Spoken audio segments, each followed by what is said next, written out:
Hello guys, कैसे हैं। उम्मीद करता हूं कि आप सभी स्वस्थ होंगे, तंदुरुस्त होंगे। मैं भी स्वस्थ हूं, भगवान की कृपा से आप सभी का हर एक मनोकामना पूर्ण हो। तो आज का क्लास स्टार्ट करते हैं एक मोटिवेशनल कोट्स के साथ। तो कहते हैं, लाख दलदल हो पाँव जमाए रखिए, कि लाख दलदल हो पाँव जमाए रखिए, हाथ खाली हो सही ऊपर उठाए रखिए। कौन कहता है छलनी में पानी रुक नहीं सकता, कि कौन कहता है छलनी में पानी रुक नहीं सकता, बर्फ बनने तक हौसला बनाए रखिए। तो मेरे भाई आज के क्लास में सीखेंगे निर्देशांक ज्यामिति। जी मेरे भाई, निर्देशांक ज्यामिति का कोऑर्डिनेट ज्योमेट्री, यानी कि इसका जो भी ऑब्जेक्टिव है, ठीक, उन सभी ऑब्जेक्टिव पर जो है कि डिस्कस करेंगे। ऐसा नहीं कि आप मेरे भाई शुरू से अंत तक देखेगा, class by class, part by part देखेगा, तो ऑब्जेक्टिव के साथ साथ सब्जेक्टिव भी आपका टोटल क्लियर हो जाएगा इस क्लास में। क्योंकि यहाँ पे जो ऑब्जेक्टिव बताया जाएगा 100 प्लस ऑब्जेक्टिव, तो 100 प्लस ऑब्जेक्टिव आप ही लोग सोचिए मेरे भाई कहाँ से हम उत्पन्न करेंगे। तो जो भी आएगा आपका जो मेरे भाई ऑब्जेक्टिव सब्जेक्टिव टोटल आ जाएगा, इसमें से कंप्लीट हो जाएगा। ठीक है, बेसिक यानी जीरो से हीरो तक का सफर चलेगा। तो देखिए पहला प्रश्न क्या कहता है, समझने का प्रयास कीजिए। और हमने पहला हेडिंग भी दिलाया भूमिका, तो ये अभी भूमिका चलेगा, इसी के बारे में चलेगा। ठीक है, उसके बाद प्रश्न पर भी जो कि थोड़ा सा डिस्कस होगा। ठीक है, चलिए देखिए कहता है कि एक्स निर्देशांक को क्या कहते हैं, ये बता दो मेरे भाई। यानी एक्स निर्देशांक को क्या कहते हैं, तो मेरे भाई एक्स निर्देशांक को भुज कहते हैं। क्या कहते हैं, भुज, यानी कि ऑप्शन नंबर बी करेक्ट हो जाएगा। एक्स निर्देशांक को भुज, वाई निर्देशांक पूछता तो बोल देते कोटि। क्या पूछ देते, कोटि। एक्स वाई दोनों पूछता था, हम बोल देते कोटि और भुज दोनों। ठीक है मेरे भाई, तो यहाँ पे हमसे पूछा एक्स निर्देशांक तो सिर्फ भुज मारेंगे, वाई निर्देशांक पूछता तो कोटि मार देते। ठीक है, चलिए आगे प्रश्न देखिए क्या कहता समझिए। चलिए देखिए मेरे भाई 2 नंबर प्रश्न कहता है वाई अक्ष का समीकरण क्या है। मेरे भाई वाई अक्ष का समीकरण, एक्स अक्ष का समीकरण, जैसे कि नीचे में एक्स अक्ष का समीकरण पूछा गया, तो ये 2 नंबर प्रश्न में दोनों आप क्लियर कर लीजिए। जब भी यहाँ पे बोला वाई अक्ष या एक्स है, तो वाई अक्ष का जैसे समीकरण बोला तो आपको मारना है एक्स बराबर 0, एक्स अक्ष का समीकरण बोलेगा तो आपको मारना वाई बराबर 0। ये इसलिए बता रहे हैं, ये इसलिए हो रहा है क्योंकि मूल बिंदु होता है 0 0। मूल बिंदु की बात आए तो मेरे भाई मूल बिंदु होता है 0 0 होता है। तो हमें वाई अक्ष बराबर पूछा, तो वाई अक्ष बराबर पूछा तो एक्स बराबर हम बोलेंगे 0। क्या बोलेंगे 0, क्योंकि इस प्रकार से 0 0 होगा ना, तो पहला स्थान पे एक्स रहेगा, दूसरा स्थान पे वाई रहेगा। अब इनमें से कुछ भी पूछ सकता है, तो वाई अक्ष पूछा तो यानी कि ये वाला घर पूछा तो छोड़ा गया जो वो 0 हो जाएगा। एक्स अक्ष पूछेगा तो वाई बराबर 0 हो जाएगा। ठीक है, चलिए तो इस प्रकार से माइंड में सेट रखना। तो इसका ऑप्शन क्या आ जाएगा, बी, है ना। तो अब राइट आंसर देखिए, अब देखिए 3 नंबर प्रश्न, तो कहता है एक्स अक्ष का समीकरण तो वाई बराबर 0 हो जाएगा, यानी कि ऑप्शन नंबर ए हो जाएगा। ठीक है, तो एक्स अक्ष का समीकरण पूछा तो वाई बराबर 0 बोलना। ठीक है, चलिए अगला प्रश्न देखिए मेरे भाई क्या कहता है। देखिए मेरे भाई 4 नंबर प्रश्न क्या दिया गया, कहता है एक्स, 0 किस अक्ष का निर्देशांक है। किस अक्ष, यानी कि अक्ष तो आपका होगा एक एक्स अक्ष होगा, समझिए, एक एक्स अक्ष बोलेंगे, एक वाई अक्ष बोलेंगे, तो ये इन्हीं दोनों में से थे कोई ना कोई आंसर होगा, एक्स अक्ष का निर्देशांक या वाई अक्ष का निर्देशांक। तो आपको बताना है किस अक्ष का निर्देशांक है। ठीक है मेरे भाई, तो एक बात ध्यान में रखें, ये दिया गया एक्स, 0 बोला किस अक्ष का निर्देशांक है, तो जो वैल्यू दिया रहेगा ना, जैसे एक्स दिया गया तो एक्स अक्ष का निर्देशांक बोलेंगे, वाई दिया रहता तो यहाँ पे आपका वाई लिख देता, इधर 0 लिख देता। ठीक है, तो वाई अक्ष का निर्देशांक बोलेंगे। हालांकि अभी दिया गया एक्स, तो एक्स अक्ष का निर्देशांक होगा, यानी कि ऑप्शन नंबर बी करेक्ट हो जाएगा। ठीक है, चलिए आगे बढ़े। आइए नेक्स्ट प्रश्न देखिए, कहता वाई अक्ष पर स्थित किस बिंदु का निर्देशांक है। तो मेरे भाई वाई अक्ष पर स्थित बोला तो पहले तो एक्स होगा तब वाई होगा, तो हमने बोला है कि मूल बिंदु 0 0 होता है, तो एक्स का मान कुछ नहीं तो बोला 0 है, और यहाँ पे आपका वाई अक्ष पूछ देगा तो वाई रह जाएगा, तो यानी कि 0, वाई हो जाएगा, यानी कि ऑप्शन नंबर आपका बी करेक्ट हो जाएगा। ध्यान में रखना है, तो एक्स अक्ष पूछता तो एक्स हो जाता, वाई का वैल्यू 0 बन जाता, वाई अक्ष पूछा तो वाई रह जाएगा, और जो बचा एक्स वो 0 हो जाएगा। ठीक है, तो इसका राइट आंसर हो जाएगा ऑप्शन नंबर बी करेक्ट हो जाएगा। किसी को दिक्कत, कोई डाउट नहीं होना चाहिए। आगे बढ़ें, चलिए नेक्स्ट प्रश्न देखिए क्या कहता है। ये देखिए कहते हैं एक्स अक्ष पर स्थित किस बिंदु का निर्देशांक, तो बोले एक्स, तो एक्स, वाई जो बचा वो 0, तो ए हो जाएगा, यानी कि x, 0 option number A correct हो जाएगा। ठीक है, तो इस प्रकार से फटाफट कीजिएगा मेरे भाई। आगे देखिए, आगे कहता है कि वाई अक्ष पर एक्स अक्ष से 4 इकाई की दूरी पर एक्स अक्ष के नीचे एक बिंदु ए स्थित है तो ए के निर्देशांक क्या है। तो आपको बिल्कुल घबराना नहीं है। देखिए यहाँ पे निर्देशांक ज्यामिति तो इस प्रकार से फिगर बना दिए, नहीं दो चर वाले रैखिक समीकरण में ऐसा फिगर हमने बताया था समीकरण को खींचने के लिए, ठीक है। अब यहाँ ध्यान से देखें, ये वाला पॉइंट आपका एक्स कहलाता है, ये वाला एक्स, ये एक्स, ये मेरे भाई ये देखिए थोड़ा सा सब फ्रेश से लिखता, ये एक्स डैश कहलाएगा, ये एक्स, ये है ना, ये वाई कहलाएगा, ये वाई डैश। ऐसा क्यों? क्योंकि एक्स वाला जो है ये प्लस में रहेगा, जो भी रहेगा 1 2 3 ये प्लस में रहेगा, और डैश वाला -1 -2, ठीक है। और उधर वाई वाला हो जाएगा +1 +2, इस प्रकार से नीचे में -1 -2, ठीक है। अब क्वेश्चन देखिएगा इस प्रकार से, देखिए कहता है कि एक्स अक्ष से 4 इकाई दूरी एक्स एक्स, तो एक्स यानी यहाँ पे आपका हो जाए मूल बिंदु एक्स अक्ष करेंगे, ठीक है। ध्यान में रखना, ये थोड़ा सा कलर चेंज कर लेता है, ठीक है इसका। चलिए कहता है एक्स अक्ष से 4 इकाई दूरी पर एक्स अक्ष के नीचे, तो ये आपका एक्स अक्ष है, ये टोटल आपका एक्स अक्ष होगा, तो इसके नीचे बोला, नीचे ये बोला आ जाएगा, ठीक है। नीचे एक बिंदु ए स्थित है, कोई कहीं पे एक बिंदु ए मान लेते हैं, यहाँ पे ए स्थित है, ठीक है। तो ए के निर्देशांक क्या बोला, एक्स अक्ष का 4 इकाई, तो 4 इकाई की दूरी, तो ये 4 होगा, ये माइनस वाला होगा मेरे भाई, क्योंकि नीचे माइनस वाला दिखा रहे हैं। तो यहीं पे आपका एक बिंदु बोला ए स्थित है, -4 वाला, तो कहते बिंदु ए स्थित है, तो ए के निर्देशांक क्या होगा।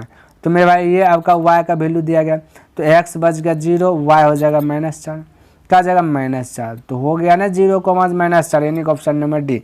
तो ध्यान में रखना मेरे भाई, जो कह रहा है उसके अनुसार से आपको आना है।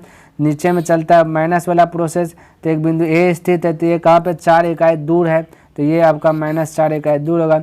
पूछ दिया गया ए के निर्देशांक, तो ए के निर्देशांक जब भी बोलेंगे तो किसी न किसी का निर्देशांक निकालेंगे, तो एक्स वाई दोनों यूज निकालना है, ठीक है। तो यहाँ पे एक्स कुछ नहीं, तो एक्स बोलेगा 0 है, क्योंकि मूल बिंदु 0 0 होता है, और वाई आपका हो गया ना -4, ठीक है। चलिए आगे बढ़े, आइए नेक्स्ट प्रश्न देखिए क्या कहता है। कहता है कार्तीय तल में स्थित किसी बिंदु, ठीक है, कोई कहता है कार्तीय तल यानी कोई फिगर है ना, उसमें स्थित 3 और -4 के कोटि का मान क्या है। तो मेरे भाई कोटि का मान पूछा गया, तो ध्यान में रखना, हमने पहले आपको क्या बोला, एक्स को बोलते हैं भुज, क्या बोलते हैं भुज, वाई को बोलते हैं कोटि, क्या बोलते हैं कोटि बोलते हैं, ठीक है। इतना सा माइंड में सेट रखें। अब यहाँ पे 3 आपका क्या है भुज है, -4 आपका है क्या है कोटि। अब कोटिये पूछा है तो कोटि फटाक से नहीं बोल दीजिएगा कि -4 यानी कि ऑप्शन नंबर ए, तो बिल्कुल बोल सकते हो, तो इसमें तो दिमाग लगाना नहीं है, ठीक है। चलिए आगे बढ़े, आइए नेक्स्ट प्रश्न देखिए मेरे भाई क्या कहता है। कहता है कोई बिंदु 4,0 ये 4,0 दे दिया, ठीक है, और कतार में हो तो वह बिंदु किस अक्ष पर स्थित है। तो मेरे भाई वह बिंदु होगा एक्स अक्ष पर स्थित होगा। बोलेगा सर ये हमको हजम नहीं हुआ, ये हमने नहीं समझा, ये हमको फिर से बताइए। वाई अक्ष भी हो सकता है, जी मेरे भाई वाई अक्ष भी हो सकता था, है, लेकिन क्यों नहीं हमने मारा, क्योंकि मेरे भाई हमने बताया आपको पहले कि ये देखिए 0 एक वैल्यू दे दिया, 0 का मतलब हुआ ना, इसलिए तो आपको 0 है, क्या बोल दिया 0 है, तो यानी x,0, x,0 ऐसे लिखेंगे, तो x का वैल्यू 4 दिया गया, जो वैल्यू छोड़ दिया है वो वैल्यू 0 हो जाता है, और 0 जब हो जाएगा वैल्यू तो वो तो अक्ष कहलाएगा नहीं। तो ये 4 जो वैल्यू दिया गया, ये 4 को हमने देखा x के स्थान पर 4 दिया गया, बाकी एक वैल्यू 0 दे दिया गया, तो जो x के स्थान पर दिया गया वही आपका आंसर होगा। तो x अक्ष पर बोलेंगे, इतना जो है किस तल में स्थित होगा, x अक्ष पर। क्लियर है मेरे भाई। तो एक लाइन में बोले तो यहाँ देखिए 0 जो दिया गया वो आंसर नहीं होगा, उसका अक्ष नहीं होगा, जो वैल्यू दिया गया उसका अक्ष होगा। 4 वैल्यू दिया गया, 4 x के स्थान पर दिया गया, तो x अक्ष मारेंगे, ऑप्शन नंबर सी। क्लियर है। चलिए आगे बढ़े, आइए नेक्स्ट प्रश्न देखिए। देखा था बिंदु 4,3 किस पाद में है, तो कौन सा पाद है ये बताने के लिए हमें ये फिगर का जो है कि आवश्यकता होगा। तो हमने फिगर बनाया, इधर ऊपर में y दिया, यहाँ y डैश दिया, यहाँ x दिया, या नीचे में x डैश दिया, ठीक है मेरे भाई।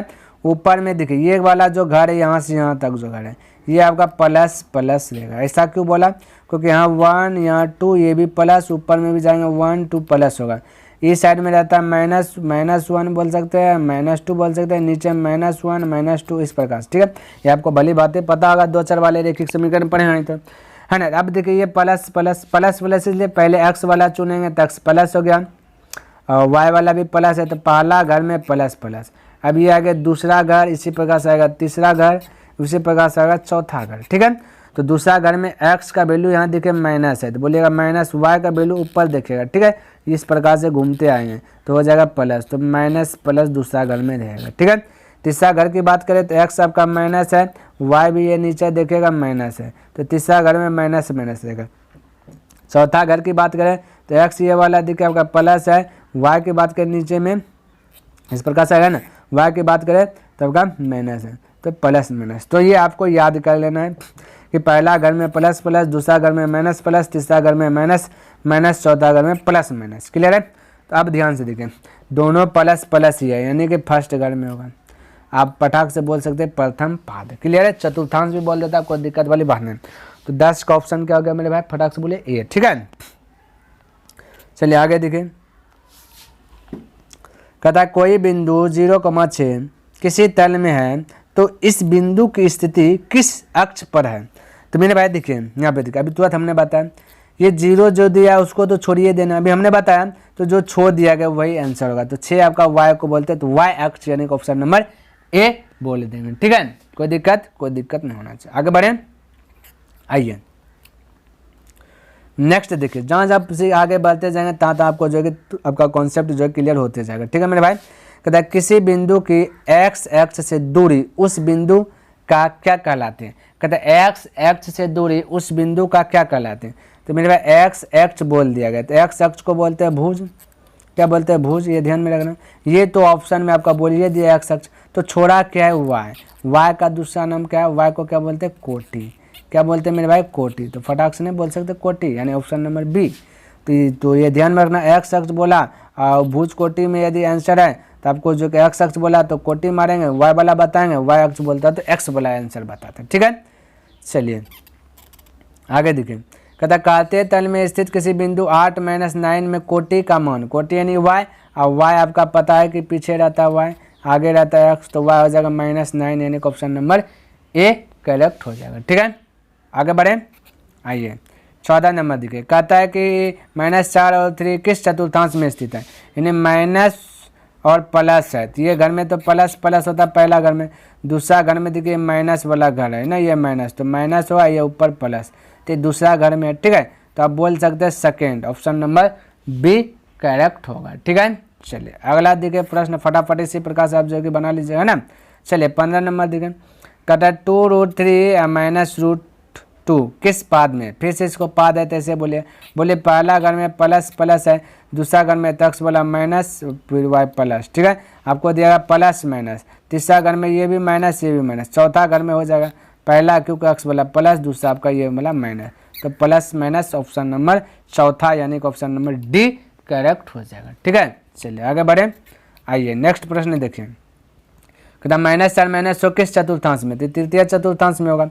ठीक है, आप जांच लीजिए, देख लीजिए, ये प्लस प्लस होगा, दूसरा घर में आपका एक्स वाला आपका माइनस है। ठीक है, क्या है? माइनस है, पहले एक्स लिखते हैं तो हो जाएगा माइनस, फिर वाई प्लस, इस घर में दोनों माइनस माइनस, तो ऑप्शन बी है माइनस से माइनस बोला तो आपका तृतीय ऑप्शन नंबर सी करेक्ट हो जाएगा। ठीक है मेरे भाई, चलिए उम्मीद करता हूँ कि अब धीरे धीरे आपको जो कि समझ में आता होगा, है ना। कहता निम्न में से मूल बिंदु के नियामक कौन है? तो मूल बिंदु हमने बताया आपको 0 0 होता है, शुरू में बताया, तो आपका ऑप्शन नंबर बी हो जाएगा करेक्ट, यानी कि 0 0। क्लियर है, चलिए आगे बढ़े, देखिए 18 नंबर। कहता है x बराबर -5 का आलेख कैसी सरल रेखा होगी? कैसी सरल रेखा होगी?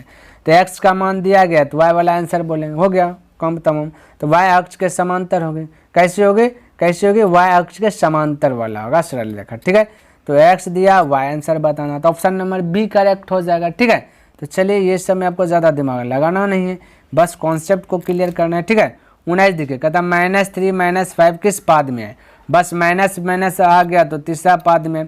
हमने आपको सारा चीज़ बताया, इस प्रकार से डायग्राम दिखे ना मेरे भाई, ये बोला प्लस प्लस हो जाएगा, ये आपका माइनस प्लस, यही तो माइनस माइनस जो कि तृतीय घर में, ये फर्स्ट घर, ये सेकेंड घर, ये तृतीय घर, ये चतुर्थी घर। ठीक है, चतुर्थी घर में अक्ष वाला लिखते हैं, प्लस माइनस हो जाता है। ठीक है, माइनस माइनस पूछा तो ऑप्शन नंबर फटाक से आप सी बोल सकते हैं, 19 का ऑप्शन नंबर सी। बोले किसी को दिक्कत? कोई डाउट ना होना चाहिए। आगे बढ़े, आइए ये आ गया आपका नेक्स्ट प्रश्न। देखिए कहता है 6 5 का एक्स नियामक क्या है?